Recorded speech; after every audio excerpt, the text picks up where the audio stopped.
میرے رسول کریم صلی اللہ علیہ وآلہ وسلم نے فرمایا سب کچھ کرنا مگر یہ 3 گناہ کبھی نہ کرنا۔ یہ 3 گناہ تمہیں جیتے جی مار دیں گے۔ تم سانسیں تو لیتے رہو گے مگر سکون نہیں پاؤ گے، چہرے پر ہنسی تو ہوگی مگر تمہارا دل قبر سے بھی زیادہ تاریک ہوگا۔ پوچھا گیا یا رسول اللہ سونیا جلدی بتائیے نا وہ کون سے 3 گناہ ہیں؟ فرمایا پہلا گناہ ماں باپ کی نافرمانی۔ فرمایا جس نے ماں کی بات کاٹی، جس نے باپ کی بات کاٹی، اس کی قسمت رب نے خود کاٹ دی اور جڑ سے کاٹ دی۔ جس کی زبان سے بوڑھے باپ کے لیے سخت الفاظ نکلے، اس کی دعائیں آسمان تک نہ پہنچی۔ ماں کی آنکھوں سے گرنے والا آنسو تمہاری پوری نسل تباہ کر سکتا ہے۔ خدا را اپنی نسلوں کو بربادی سے بچاؤ، تباہ کرنے سے بچاؤ۔ ماں کی آنکھوں سے آنسو مت نکالو۔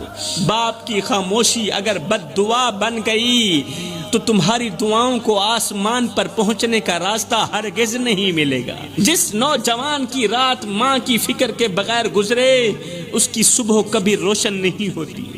اللہ اکبر۔ میرے رسول کریم نے فرمایا دوسرا گناہ مر جانا، مٹ جانا، اللہ کے ساتھ کسی کو شریک مت ٹھہرانا۔ یہ وہ گناہ ہے جسے رب کبھی معاف نہیں کرے گا۔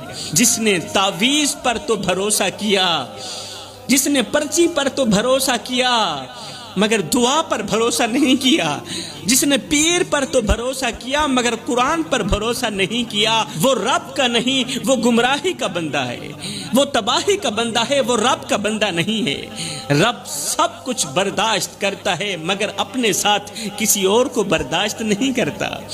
تو میرے رسول کریم صلی اللہ علیہ وسلم نے فرمایا دوسرا گناہ اللہ کے ساتھ کسی کو شریک ٹھہرانا۔ تیسرا گناہ کسی کا دل دکھانا، کسی کو دکھ دے کر خوشی محسوس کرنا، سکون محسوس کرنا۔ کسی کو اتنا مت ستاؤ کہ وہ اللہ کے سامنے تمہارا نام لے کر رو پڑے، کیونکہ جب مظلوم کی آہ عرش تک جاتی ہے نا تو ظالم کے محل مٹی میں ملا دیے جاتے ہیں، پھر طاقتوروں کے محل مٹی میں ملا دیے جاتے ہیں جب مظلوم کی آہ عرش تک جاتی ہے۔ وہ آنکھ جو رات کے اندھیرے میں بہتی ہے، وہ دل جو بے آواز تڑپتا ہے، وہ لب جو کچھ نہیں کہتے مگر خاموشی سے بد دعا ہی دیتے رہتے ہیں، قسم ہے اللہ پاک کی ان کی فریاد عرش کا دروازہ جا کھٹکھٹاتی ہے اور اپنی بات منوا کر ہی دم لیتی ہے۔ ایسے مظلوموں کا رونا، ایسے دکھیار